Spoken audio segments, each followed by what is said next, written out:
Okay.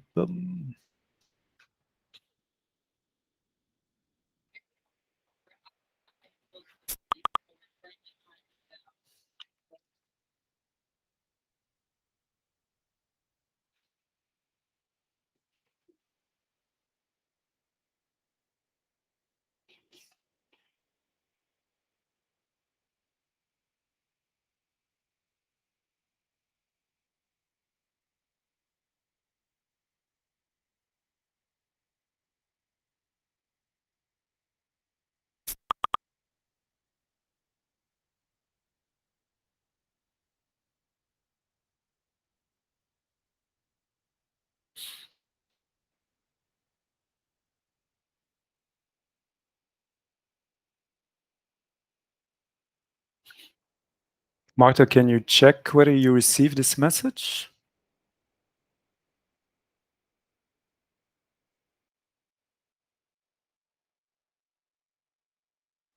I received it for what it's worth.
Okay. I went full screen. Is that okay now? Yeah. Okay.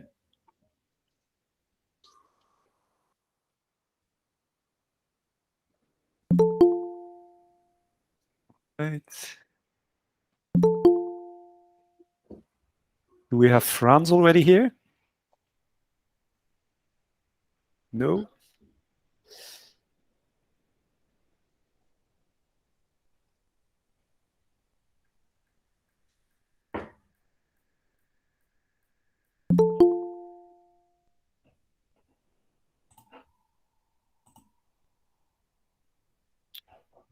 Okay.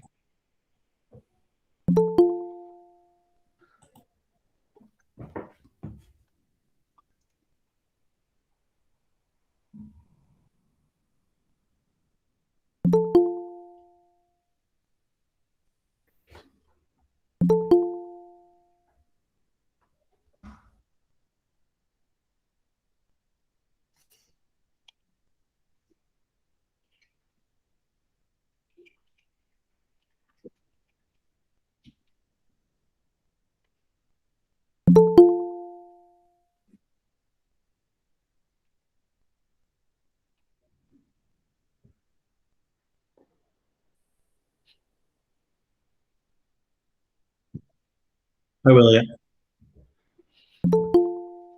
Does that work? Yep.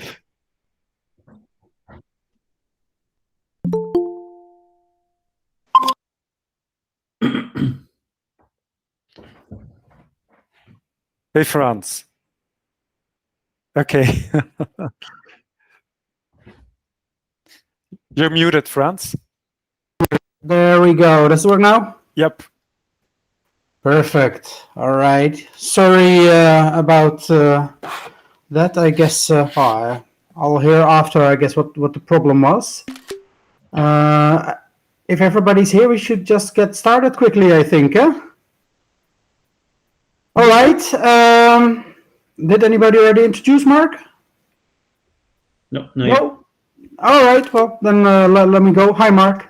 Happy to have you here. Sorry about some of the hiccups.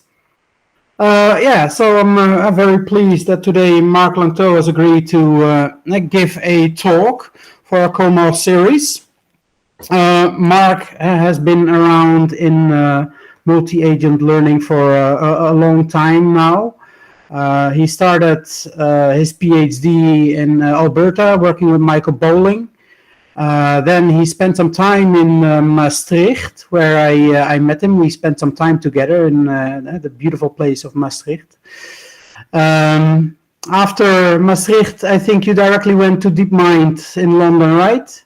Yep. And then when DeepMind in Alberta was founded, he went back there, and so in that sense came full circle. Marc has been very influential with lots of cool ideas and interesting papers, and yeah, we will talk about some of these now today. So, Marc, take it away. Cool, thanks, Franz, and no worries about the problems with the AV. I remember giving a talk at the University of Alberta, I think a few years ago, where we went, I think, 20 minutes into the talk, without having the AV working, and I managed to still finish it. People stayed; they were very nice. Anyway, thanks for that. Now, this presentation might be a bit harder to do that, but I have a plan. The first thing I want to do is thank everybody. I'm going to talk about a bunch of ideas and papers and work, things I'm excited about, but I've been involved with them.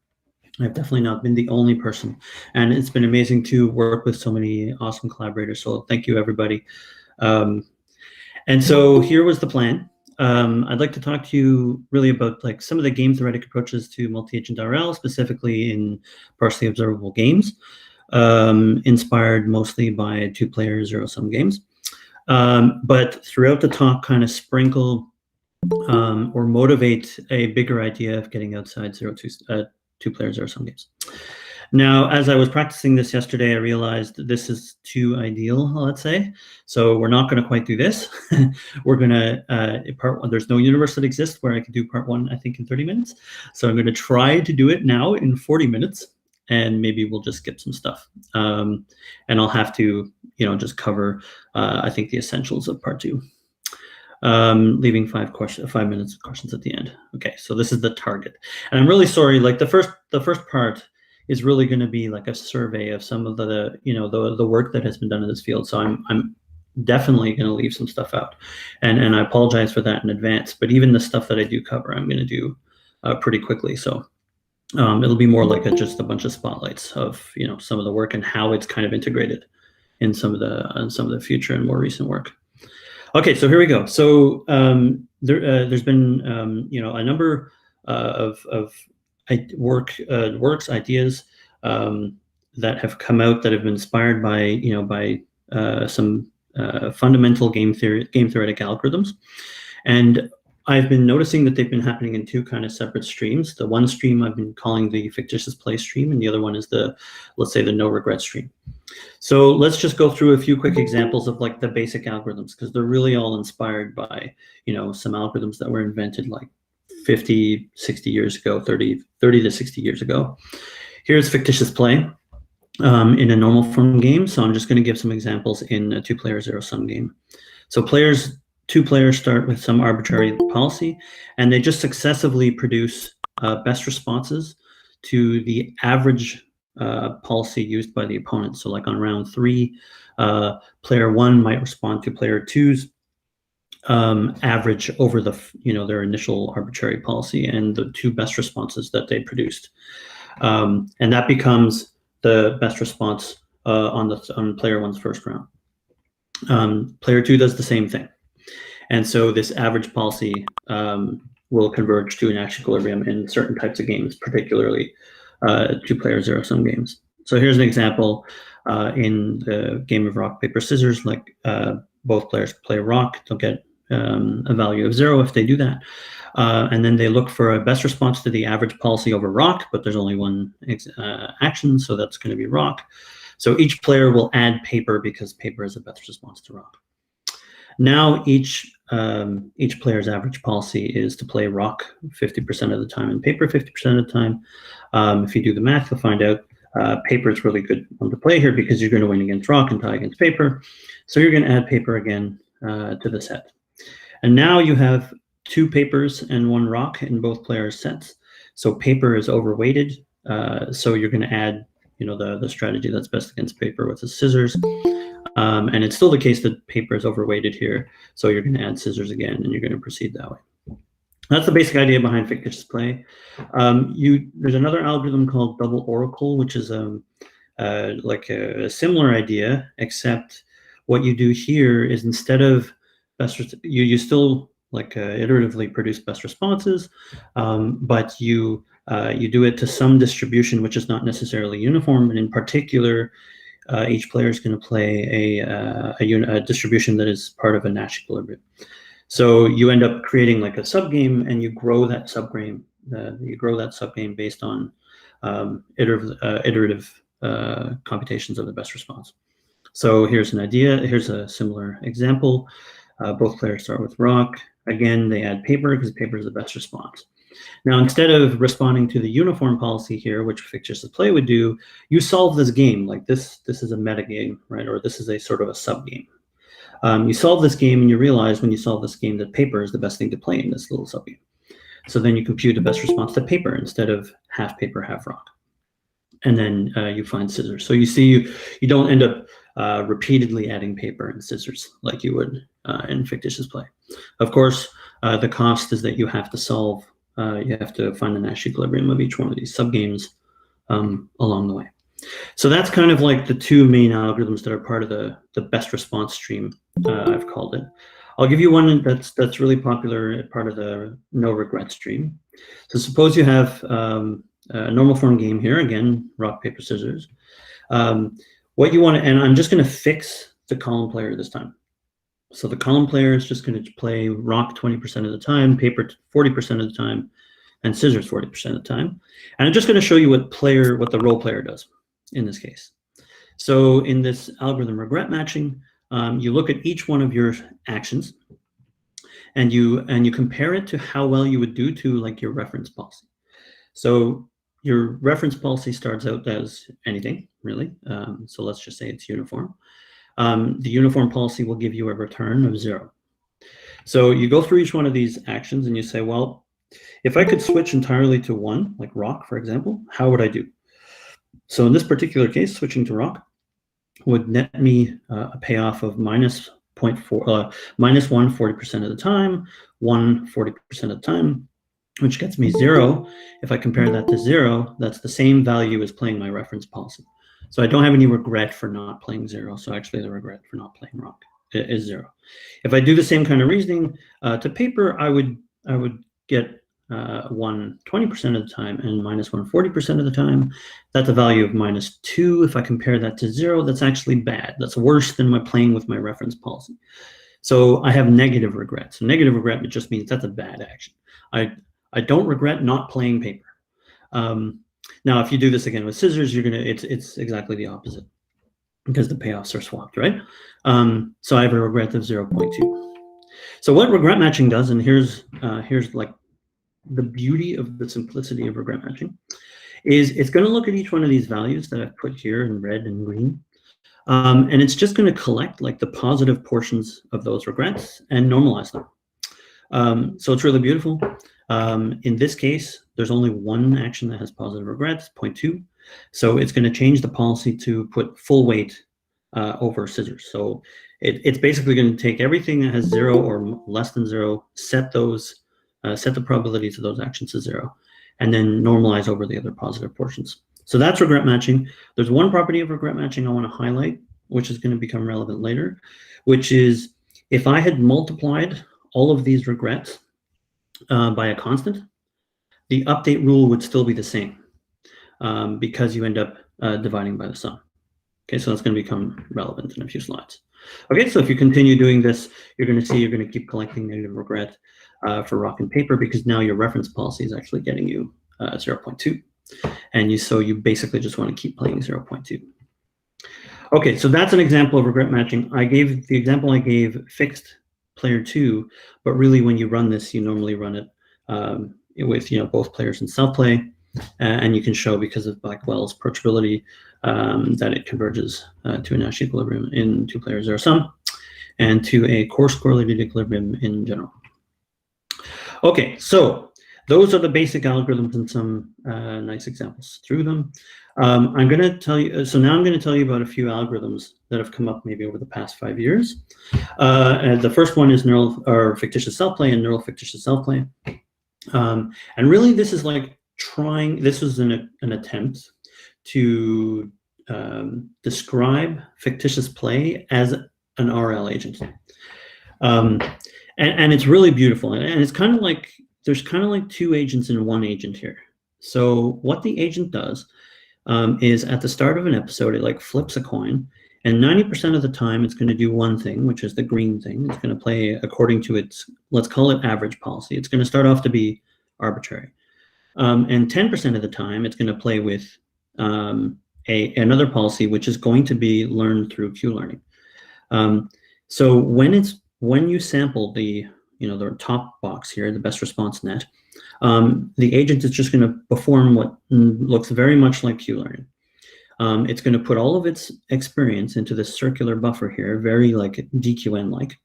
And it's also going to put all the experience that it samples when it's computing a best response into this reservoir buffer. Now, the really interesting part of NFSP is you kind of get the average policy that you're supposed to compute in fictitious play by tabulating all the experience you've ever seen in this reservoir buffer, and you keep a finite sample of it by using reservoir sampling. So this is kind of an approximation. It's an approximate set of data, or it's a set of data that's approximating samples from the average policy. So that's really nice, because then you can just use that as a data set to do supervised learning and learn an average policy, which is this thing in the green. Now, it all just works because this coin flipping at the start plays the average network with 0.9, right? So what that means is the majority of the experience that you're going to see coming from both of the agents is going to be sampled according to this average network. So when you go to do the Q-learning step, you're actually computing a best response to the opponent's average policy. So it's really kind of nice. That was the simplest form, I think, of taking an idea from a classic idea from game theory and kind of applying it and making an RL agent out of it. So at the time, so you can neuralize all this, right? So like instead of doing Q learning, you could do DQN, and the supervised imitation, you can just train like a neural network, and then you get neural fictitious self-play. And it's still kind of, I think, like one of the important baselines. And you can show, like, I'm going to show you some graphs like this.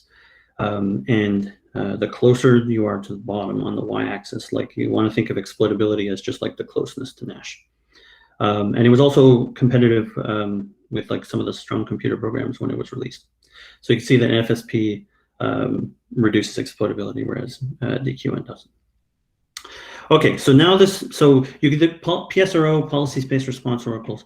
You can think of it as kind of a deconstructed form of NFSP. Like NFSP is kind of doing the best response and the average policy step like in one agent. This is more going back to double oracle, right? Like, can you produce a metagame and with that metagame compute a Nash equilibrium or some form of equilibrium, and then use those policies to sample actions or policies from. So really what policy space response oracles was, it took double oracle and it said, okay, well, you can do double oracle in policy space. It's really just, you can think of like each one of the actions that you have in your set as a set of policies. They could be parameterized by like separate neural networks, for example. And then what the agent does is it samples one of its oracles in its policy set, for example, starting with random. Then you sample one for the opponent, like the opponent's doing the same thing. And then you play a game together, right? And you construct like this abstract metagame. So random, a random policy playing against a random policy might give you an expected value in the game of 0.5. And then you use your meta solver to solve, to find like a Nash equilibrium within this metagame. And then you add a new like best responding agent, for example, BQN or anything that you want to use.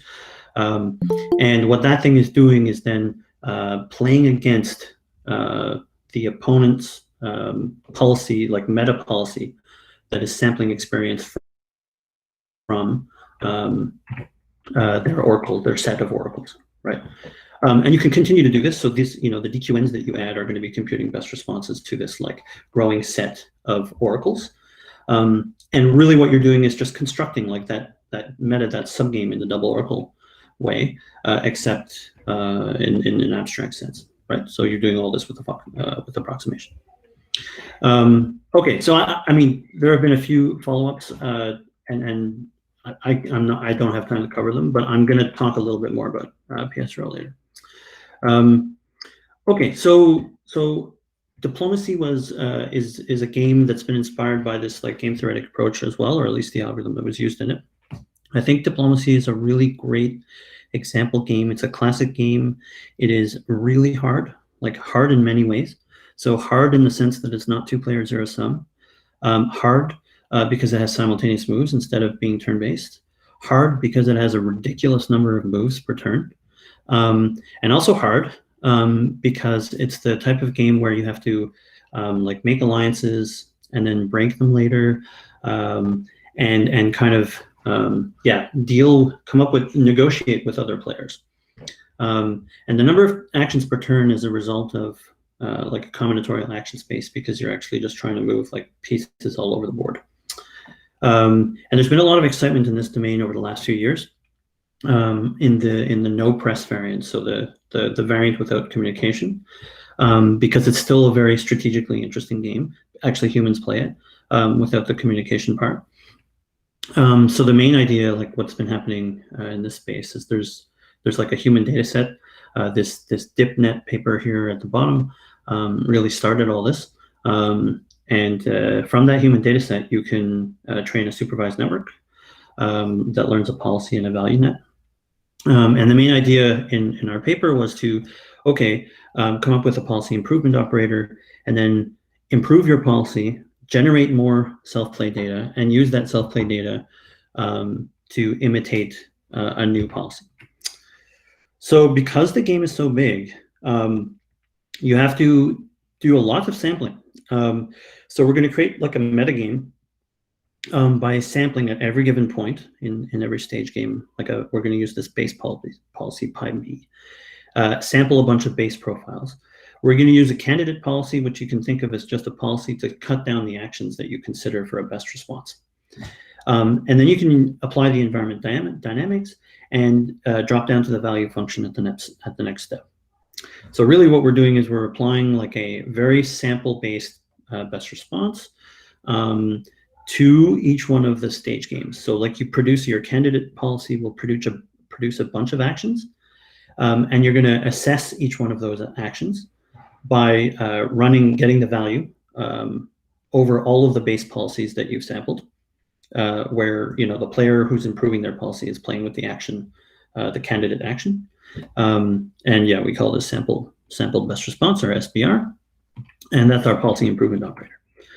So you can think of, and then so how do you turn this into one big training algorithm? You can think of, iterated best response is really just, I have a bunch of neural network policies, and I'm going to improve each one of them by just applying this operator SBR to them. And then the next policy that I learn in the sequence is just to imitate the data or the policy that's the result of applying this sample SBR policy improvement operator. That's the iterated best response kind of method.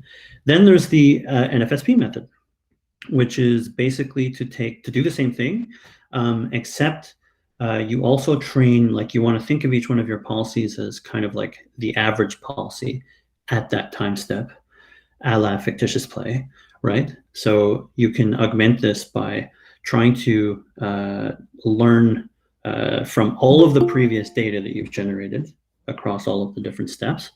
So each one of the policies would represent like an average policy. And then there's an even more sample-based one, where you don't really, you're learning the average in a sample-based way, rather than imitating past data. You can improve your policy. Like, the reason to have the average policy is because you want to apply some form of best response to it, right? So then just do that on the fly, right? So you can compute the policies like by just imitating the improved policy, but then you can run your sampled best response operator by just looking at past checkpoints, sampling them on the fly, and producing your base candidates from that. So this is like another style of fictitious play. This was quite successful. It beat the supervised learning method and ends kind of like the naive method of A2C. And I think the biggest surprise to me still was that how much better this second form of FPPI, like we called it FPPI 2, was than the first one. And even the iterated best response was like significantly better than this kind of NFSP style outer loop. So so the last bit I want to say about diplomacy, there was another paper that showed human level play. And it really takes a completely different approach, but really kind of like it's in the no regret stream, but it also uses search. So instead of having this kind of like RL loop where you do like, best response operator, generate new data, imitate the new policy, you can actually just take the stage game because you have a value function, right? You learn the value function from human data. You can just take the DeepMind value function. And then you could just do search, right? Because you have a policy as well. So you take the matrix game, and you have smart ways of cutting down the action space, and then you just roll out the policy a few steps ahead. You drop down to your value function, and then you just do the regret matching on that stage game. So this was shown to get human level play on this popular website, Web Diplomacy. Okay, so that was a bit of the best response stream. I kind of hinted this one that fits into kind of no regret stream. Let me tell you a little bit about the no regret stream. The basic idea behind all the no regret algorithms is to kind of start, there's no best response step, right? The best response step is nice in terms of integration with reinforcement learning because you can just think of the, environment as kind of fixed. And then once you do that, the best response becomes just a standard RL problem. That was like the large appeal, right, of the best response stream, or at least of PSRO when we were looking at that. And the no regret stream takes kind of more of a self-play-like approach, right? And you start with a bunch of initial policies, and you're just going to stepwise produce more policies. So like, these are trials or iterations. And if you can guarantee that the sequence, like if all players can individually guarantee that they don't have any external regret, or that their average regret is approaching 0 in 2-player zero sum, you can approach an approximate Nash equilibrium. And this was like, I think the one that most people know about now is CFR. That was very popular and widely used in the poker AI over the past 13 years. And here's how it goes. It's really a tabular policy, like it's a tabular method. So think of it as policy iteration. And at each, like in partially observable games, at each information state, what it's going to do, it's going to compute these counterfactual regrets for playing with your policy, or for not playing with specific actions and playing with your policy in a very similar way that I was describing before with regret matching. And it's going to accumulate these regrets over time. And actually, it's just going to apply regret matching, right? So it's going to, there's some subtleties I'm leaving out, right? Like the definition of these, the values here is very important for to obtain the convergence guarantees.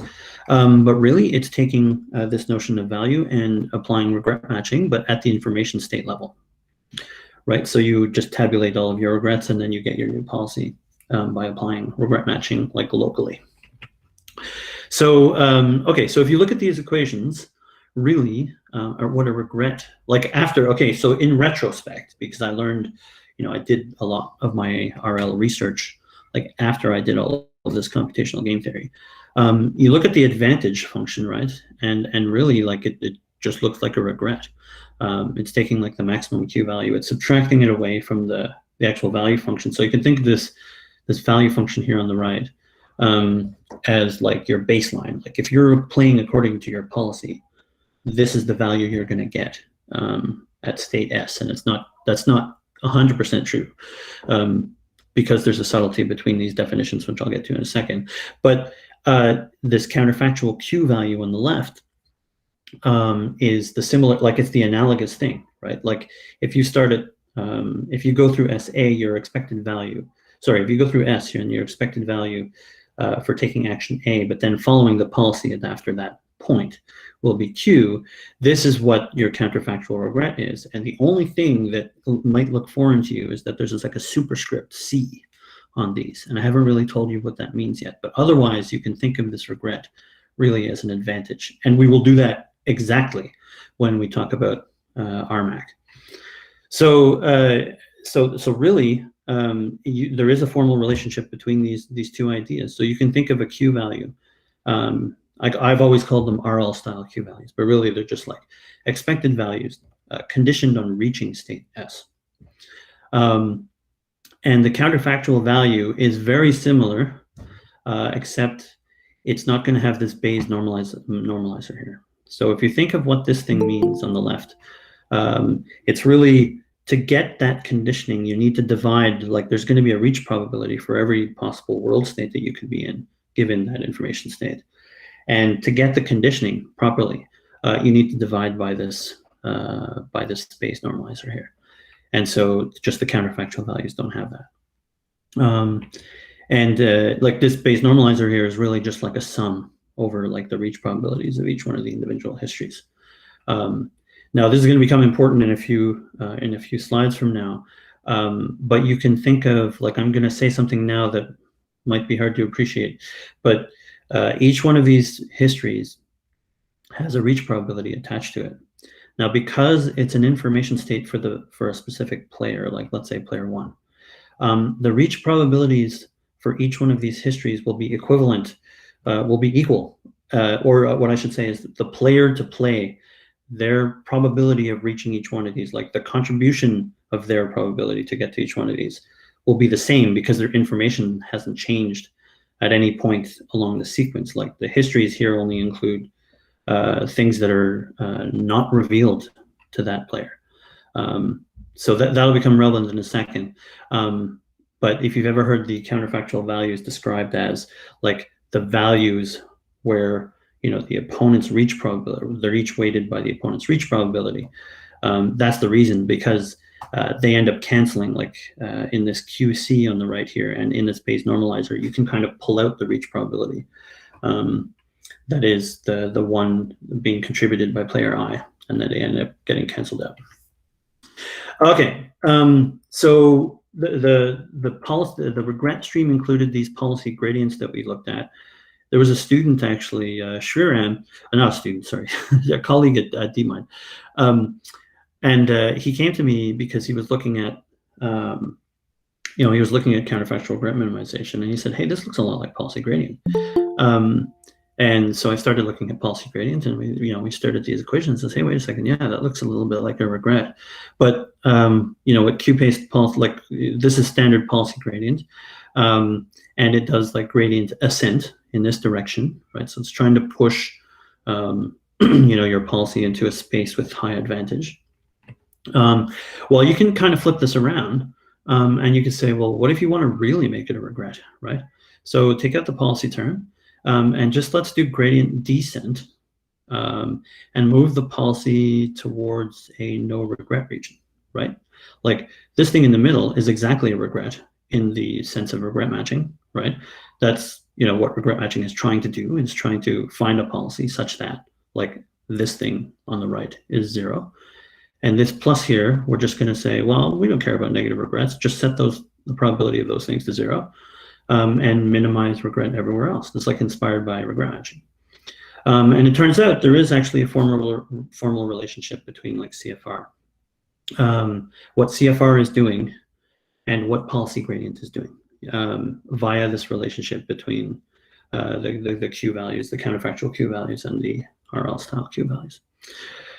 Okay, so there was one more in the kind of regret stream. Well, sorry, there's two more really, but before you get to RMAC, there was this what we call neural replicator dynamics. So replicator dynamics is this evolutionary dynamic that kind of uses this like survival of the fittest kind of update function here. You can define the time derivative to be push the policy in a direction that nets you higher, boost up the actions that give you higher reward compared again to your baseline. And again, this looks like regret, right? And it turns out to be, yep, connected to regret as well. And the main idea here is if you look at the kind of update equations in the logit space of policy gradient versus replicator dynamics, there's this like extra policy term that's multiplied by the advantage. So what that means is that when you get like closer to the edge, like when when the probability of the actions start going to zero, policy gradient has a hard time like escaping. It's like a real sink. So that's illustrated by this small video here, where you can see that the replicator dynamics kind of are more like dynamic really, and you can turn this into an algorithm. So, or at least this can inspire an algorithm where you can think of like replicator dynamics is really just hedge with like or entropic mirror descent, where you're using like an entropy regularizer. So you can when you time discretize it, right? So when you time discretize replicator dynamics, you end up getting a multiplicative weights algorithm. And what you could do is, if you parameterize your policy with theta, you can look at what probabilities your policy would give you at that like information state. You could say, well, given this policy and given my values, what would the exponential weights algorithm give me as an update? And you can take the probabilities of at the next step, and you can just say, well, I'm going to minimize like L2 distance between those. And if you have differential functions, we're just going to find a minimum, and then you get this update equation. So really, you're doing like function approximation in a kind of a more direct way than what is to come. I haven't really told you that, but like you're doing it directly. And so you're kind of like applying this replicator dynamics at each information state. And it turns out on the like in tabular case, this ends up approximating, like this is really just CFR with hedge as the regret minimizer. So you can kind of import like convergence guarantees in the tabular case from CFR. So in practice, you can show, like in non-stationary domains, that the policy gradient also suffers this problem that I was alluding to, where it kind of gets stuck as it pushes the probabilities down to zero. Also, when you look at these exploitability curves again, you can show that NERD is significantly better than policy gradients. Okay, so I have two last ones to go through, and I'm actually like doing these. I know this has been a whirlwind through like a lot of these. I hope you can appreciate them enough. Like my point is, my goal really was just to kind of advertise them enough. Just if you hadn't been keeping up with any of this literature, to kind of just get a glimpse at them. I think you'll have to, like, to appreciate them more, of course, you'll have to go take a look at the papers. I'll cover two last ones. So this is the last one in the no regret stream. This is called RMAC, or Advantage Regret Matching Actor Critic. And, excuse me, the motivation behind RMAC is to step back a second and say, okay, now we want to do a completely model-based CFR with function approximation. And we've seen that before. Or at least, sorry, without the function approximation part, you can do a sample-based CFR using Monte Carlo CFR. This is part of my thesis. And it's really great. It's got some problems. there's no generalization, obviously, because you're doing this in tabular. You have to fill, like, you can only do it if you can fit the game in memory. And it has a huge variance, because what you're going to end up doing is you're going to do something like importance sampling that you do very similar, like in off-policy RL. So we're going to try and fix this in 3 different ways. The first way is not really new. It's inspired by regression CFR. And here's where I told you that, you know, when you do regret matching, if you multiply everything by a constant, you end up getting the same policy. So instead of, like, neural networks are not really good at estimating cumulative regrets. So we're going to estimate mean regrets, right? Because if you apply the regret matching rule on a mean regret, it'll give you the same policy. Okay, so that's problem number 1. Problem number 2 is what I call the RMAC trick. It's really like the heart of RMAC. So how are we going to estimate what CFR does? And really what we want to do here, the motivation is trying to get rid of the importance sampling, right? The importance sampling is what makes function approximating CFR hard. So here's how we're going to do it. We're actually going to produce, instead of, like, what regression CFR does is make a data set of data, and then it tries to learn the average regrets from that data. We're just going to switch this around now. We're going to make a data set of policies, right? So now we're going to keep track of a bunch of neural networks. And each one of these epochs, we're going to train a new neural network. Each one of those neural networks is going to represent a few things, like the current policy at that epoch or CFR iteration, and the average policy up to that point. But the important one is the mean regrets. Like, we want to estimate the mean regrets at each one of those iterations using these neural networks. And so the idea is the following. So you can generate, for each one of the epochs, you generate a data set, then you're going to learn from that data set. And here's the real trick. You can sample past checkpoints, right? So once you've, you know, started a new epoch, your previous epoch is frozen. And so the way that you can learn average regrets is by sampling previous networks, right? So those previous networks are really like representing like the policy at that point. And so if you generate data on the opponent sample, like on the opponent moves, you use the policy that was used at that iteration, and then you do some at your own moves. You can use any exploration policy.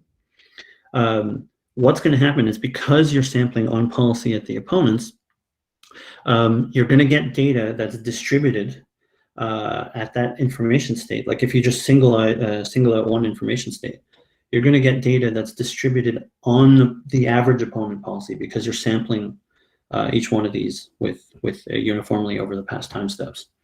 So you're not exactly going to get the right thing, the right distribution, because you're adding exploration to your own moves. And that's going to be problematic. Well, it's not going to be problematic, sorry, but if you make sure that the exploration that you add to your own moves doesn't change over time, then what you can show is that the thing you end up learning is not the mean regrets, but it is the mean regrets multiplied by a constant that is only a function of the information state. So then you can basically use this new W function in place of the regrets in the regret matching update equation, and you can still like recover like the policy by using regret matching. So I thought that was really neat. There's one last thing that you need in RMAC, which is to estimate these critics, these history-based critics, and that's just standard off-policy RL, right? So you're doing exploration on your own opponent node, on your own nodes, and that's fine. This is just a policy evaluation step. Okay, so we checked that it reduces exploitability in the standard benchmark games. One of the motivations for doing this was kind of to scale to larger games. So we tried it in like significantly larger no limit poker games with action abstraction. And we checked that like this local best response agent the amount that it exploits the policies that RMAC finds gets lower over time. So that's good. So this is a significantly larger game. It also works in Atari. Like this part, I really love this part because I want to get more and more general. That's the second part of the presentation. It's kind of like trying to get, a lot of these multi-agent, like algorithms outside of just their multi-agent niche, right? And it's really cool. Like it runs in Atari, and it gets to like the second room, I think, or the second. I think I forget what it is, but the diamond or something in the second room in Montezuma's Revenge, which a lot of the basic deep RL algorithms couldn't get to. So we think it's doing something interesting with exploration. Okay, I have nearly run myself out of time for the first one, but I do want to tell you about this last one very quickly. So up to now, we've talked about this. I've put these algorithms into kind of two streams, right? The best response stream and the policy gradient, or sorry, the regret stream. Okay, here's one that does not fit in either of them, and it's in a very exciting way. So actually, it's kind of funny because it's based on follow the regularized leader, which really is just a regularized version of fictitious play, except it's going to do something really cool that doesn't require you to do the averaging. So what you can show is that if you do this regularization in a particular way, so this is not just any follow the regularized leader, it's a follow the regularized leader for L with a specific regularization at the top right here. So you can take your reward and you can add like a regularized, it's a regularized reward in the sense. You add a policy dependent term, so you choose, like, think of it as a center for your regularization, this mu I, and you add like the log of the policy, log of your own policy, or minus eta times the log of your own policy divided by this mu, and plus eta times the log of the opponent's policy, given that action over this other mu, the opponent's mu. And you could show, and it's really cool because what this lets you do is it lets you converge in current policies.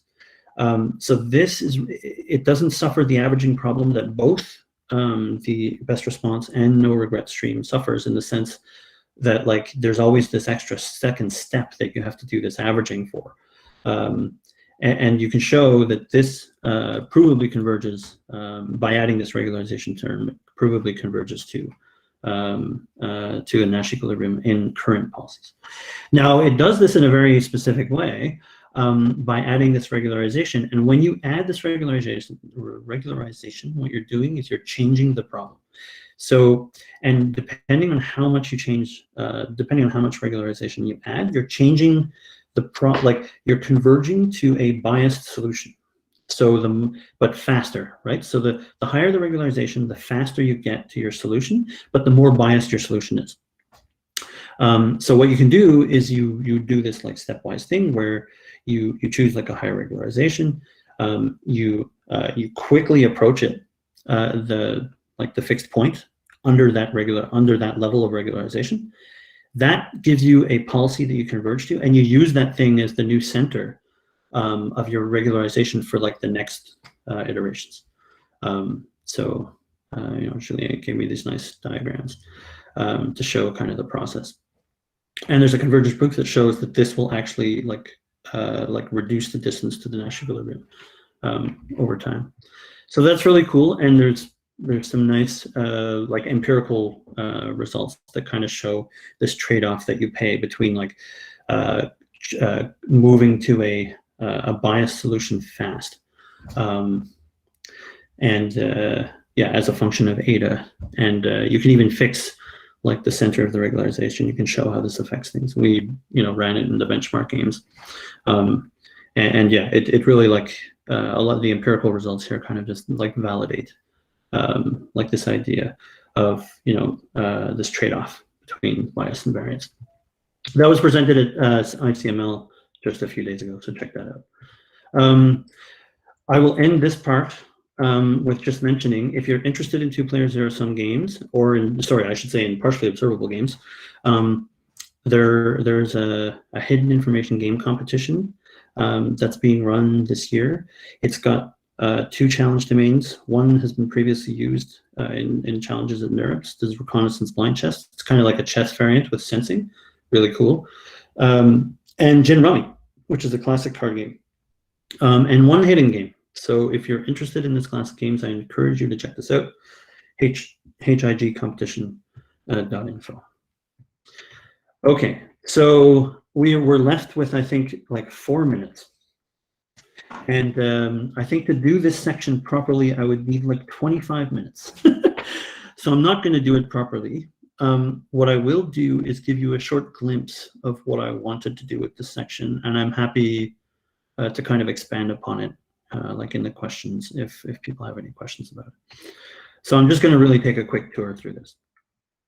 The second bit of this presentation was really just to kind of give like a retrospect, like my current opinion, a bit of a retrospective, like going back through the last 5 years and thinking like how, like what do we, like what's the bigger picture here? A lot of these algorithms are being applied to the 2-player zero-sum setting. Can they be more general? And the answer is yes. Like we're getting some evidence that yes, and I think there's a bigger picture here, yes, a bigger picture where the answer is fully yes. So if we look at all the successes, like a lot of the successes that happened just in the past few years, but also like, you know, since the start of like artificial intelligence, we've been driven a lot by these like challenge domains, right? We've made amazing progress, right, in the past few years, especially. And a lot of them, like a lot of the domains benefit silently, but very critically on this minimax theorem, right, by John Weinberg. So in 2-player zero-sum, you have this nice property, and really the really important one is this interchangeability, right? So you, like anybody can go off and compute this equilibrium, and you can play your part of an equilibrium, and you can get like a lower bound on your expected values, like worst case guarantees essentially, against anybody, right, in this game, whether they're optimal or whether they're suboptimal, you're going to at least ensure a particular value. And that is a luxury that I think we're taking a bit for granted. If you go outside of minimax, if you try to apply this minimax idea outside of zero-sum, you get like the max-min or min-max strategies are either paranoid or optimistic. They don't align. And if you look at what a Nash equilibrium is, it has this problem that it really can't be used as a prescriptive like guiding principle anymore, because first of all, you can't just go off and compute it and then expect when you mix, like when you play your part of the Nash equilibrium, everything's just going to nicely work out and minimize your lowercase, put a lower bound on your values. It's also really hard. So here are a few thought questions. How do you tell if a chess program is superhuman? Like I think we have a good answer for that. You know, we would play it against like some of the best humans, and if it wins, we know we can claim superhuman. So what is superhuman iterated prisoner's dilemma, right? That's a much harder question to answer. Like I don't know how to answer that question, and I think the fact that I don't know how to answer that question is really what interests me in this line of work. The other one is like that's bothered me for a long time. Like if minimax is optimal, right? Like we go as far as calling it optimal. Why doesn't it win the rock, paper, scissors competitions? Like, why is it always the case that rock, paper, scissors agent that wins these competitions is not just the equilibrium, right? Okay, so I think the bigger question here is like, what should general agents learn in a multi-agent setting? So I'm going to really skip now. There's just 3 things left I want to tell you.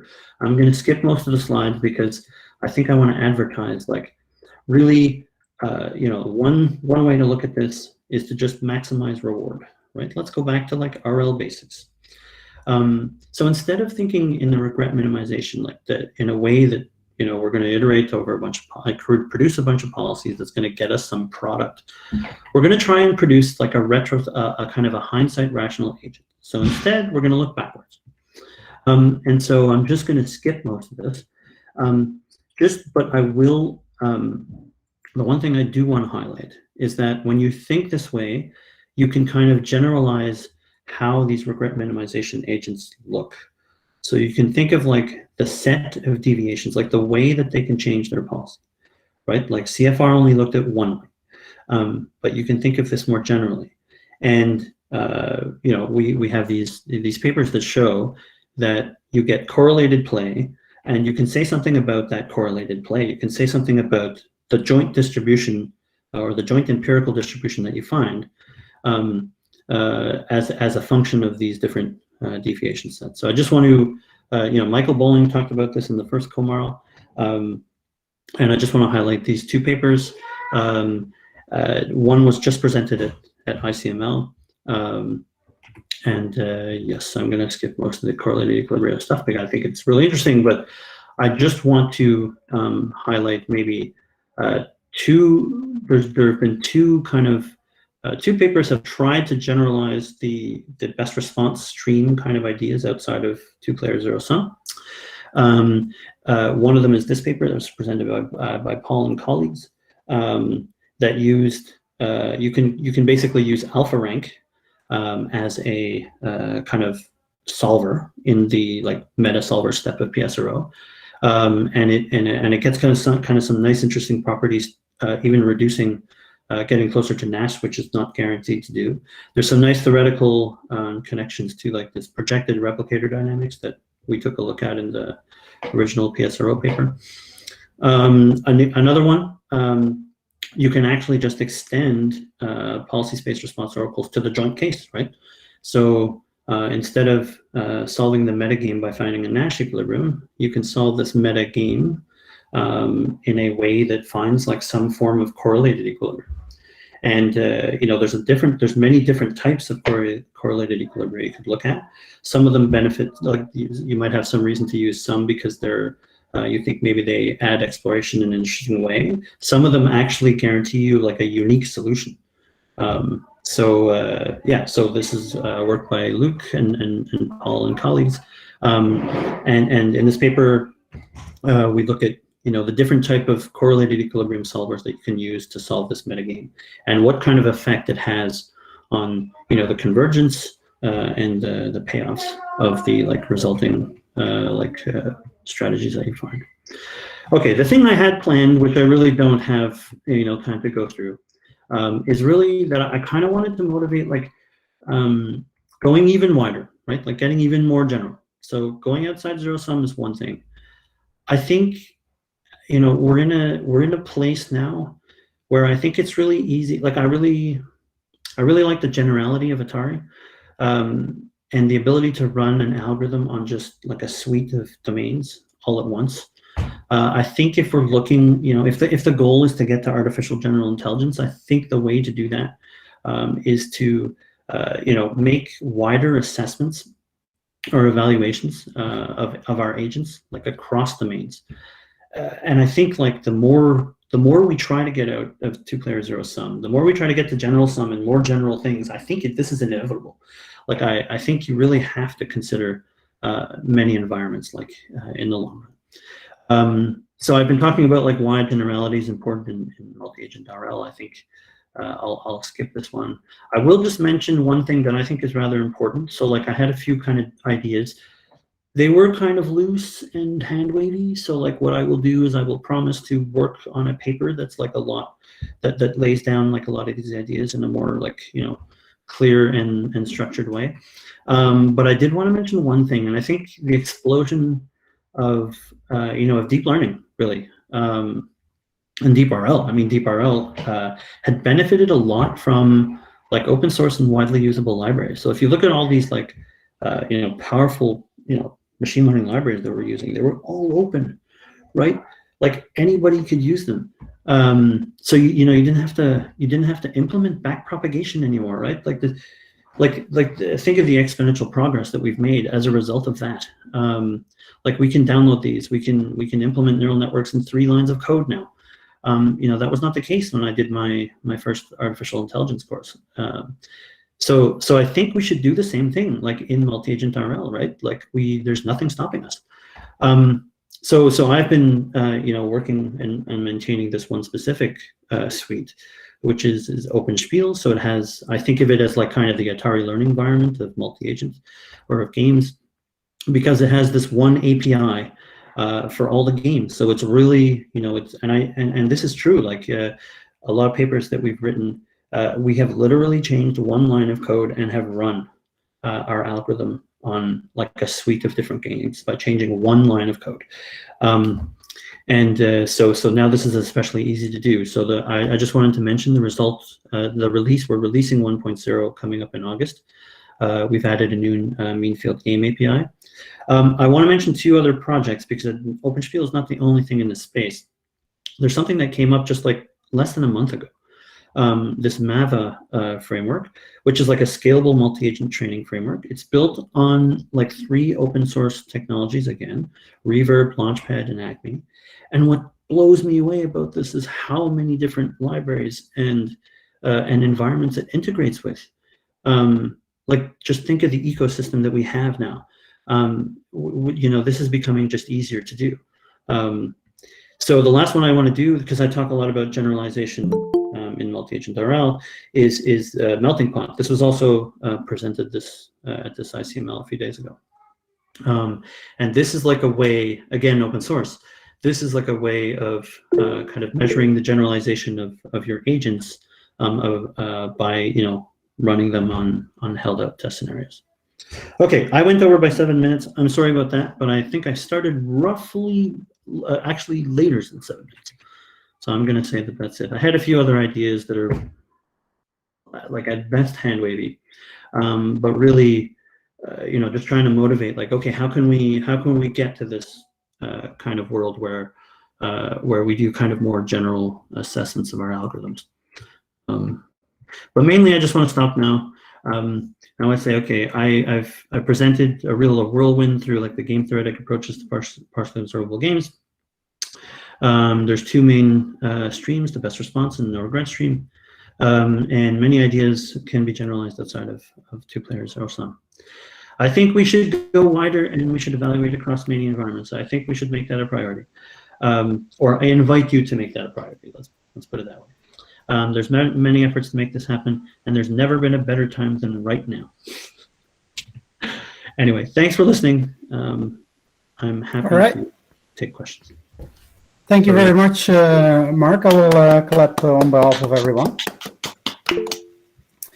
If you still have a couple of minutes, Mark, I think we can still answer 1 or 2 questions before wrapping up.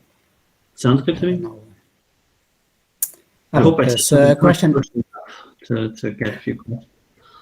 We'll figure out. We'll figure out as we get to the questions. There's one in the chat. I can read it out. Oh yeah, sorry. It says, "Thanks for your presentation. In the diplomacy method, you use sampling, which I believe is random sampling. Since sampling spaces is very large, as you stated, what is the criteria for deciding the optimal sample size?" Oh, I mean, really, that was empirical. We tried a few and we used the best one that worked. If on a smaller game, I think I'm going to just go back to diplomacy because I think there's another answer to that question. On the smaller games, there might be some theoretical like real value.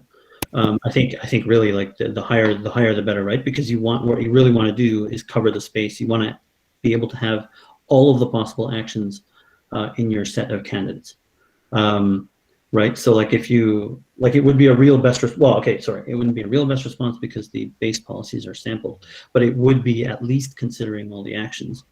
Like what you want this to be is as close to a real best response as possible.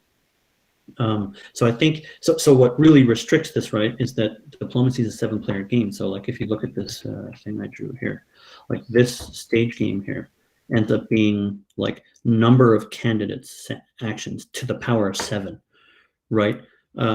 So the power of 7 is a real problem because for each one of those you have to kind of sample to your next state as well. So that's invoking the neural network, which is a policy.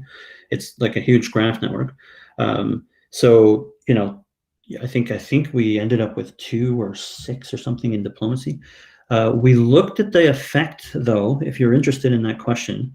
We looked at the effect of the different sample sizes in a much smaller game of like multiplayer Blotto. in the appendix. And the trade-offs are not necessarily what you'd expect.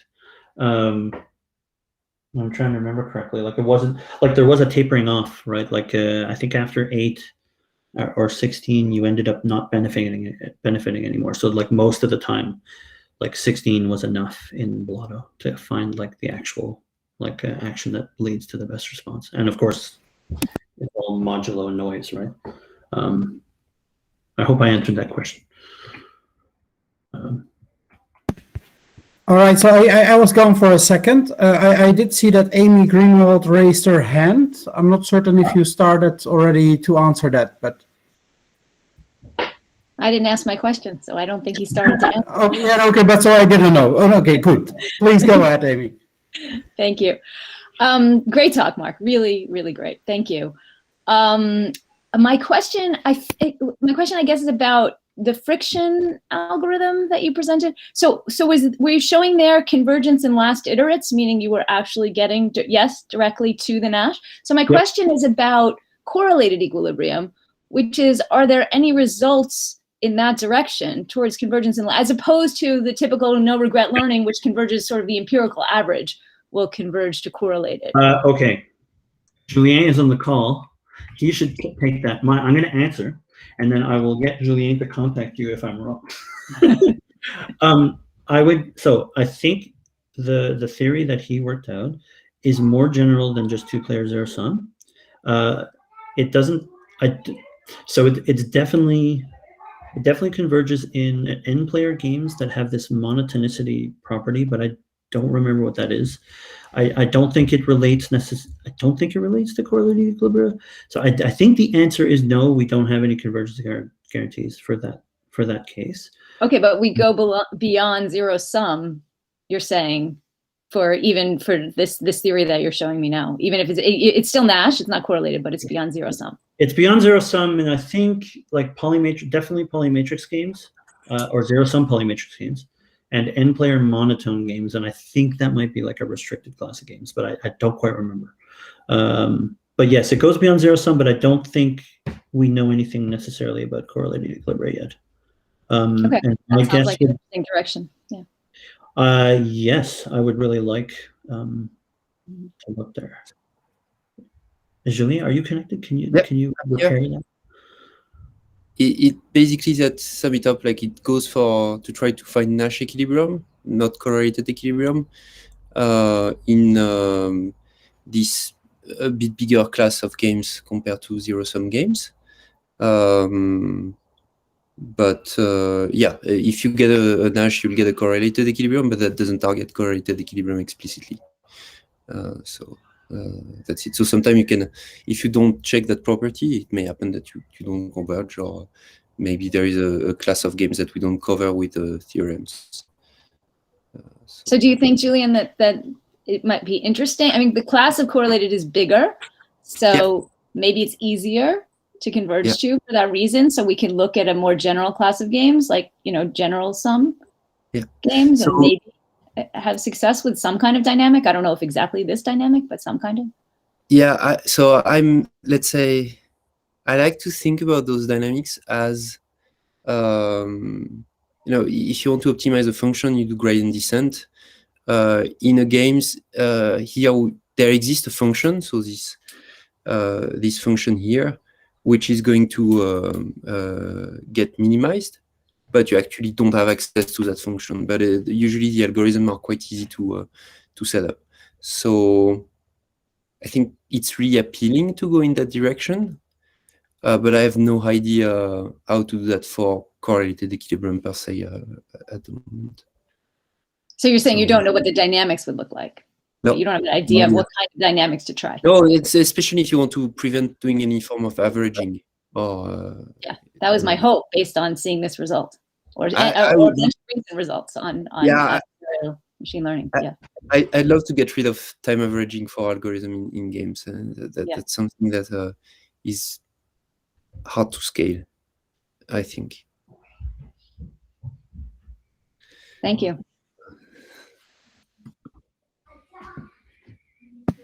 All right, I think we have one more question in the chat, so perhaps shall we make that the last question here and then wrap up? By André Graupner. I'm not certain if he's around to ask his own question.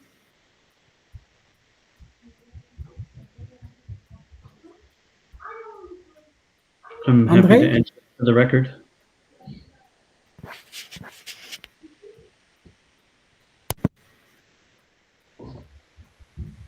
Andre is in a loud public talk, but space. we can Okay, read all it, right, yeah. I'll read out the question then. You mentioned at least two dominant streams, research directions that are/have been popular. Do you expect one to win out going forward? Do you think combinations of them will be crucial, or do you expect a completely novel approach to be needed, especially looking towards going wide? Oh man, that's a great question, because I have different ways. I have many different answers.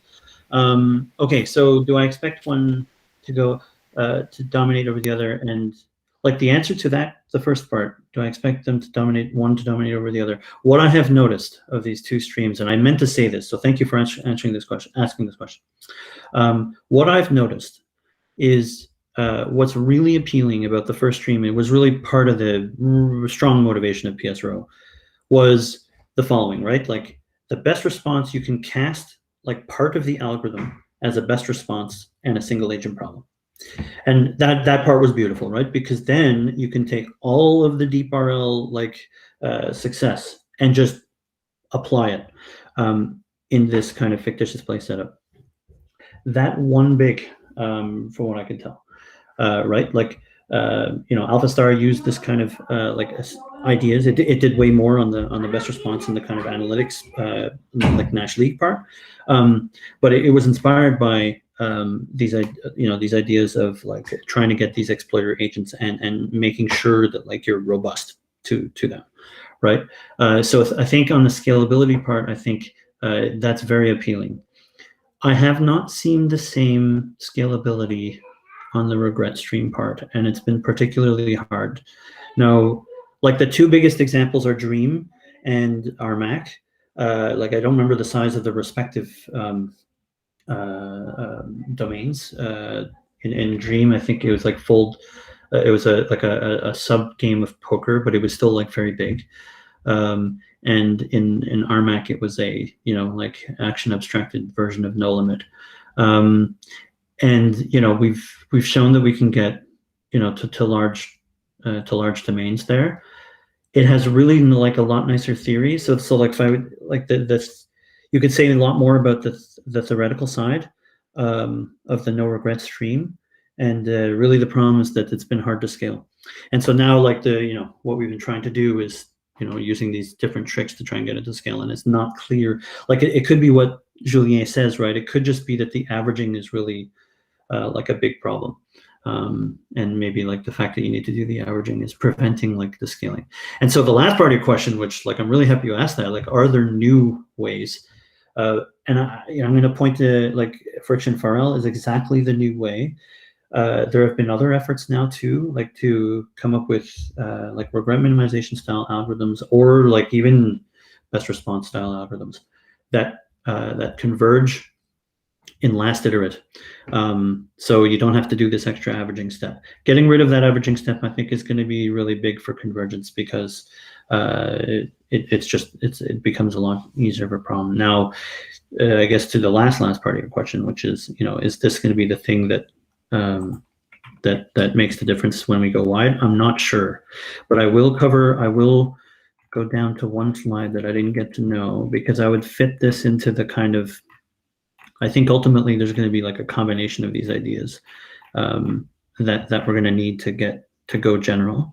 One that I'm particularly excited about is meta learning. So you can think of like there's this paper from '97, Foster and Vora, called Calibrated Learning, and it says it sounds like fictitious play, but it's not. If you can compute like a calibrated forecast of the opponent's policy, so like if you can predict what the opponents are going to do next, and you can compute a best response to that, then a set of these calibrated learners would converge to a correlated equilibrium that's particularly strong, so it's doing something good.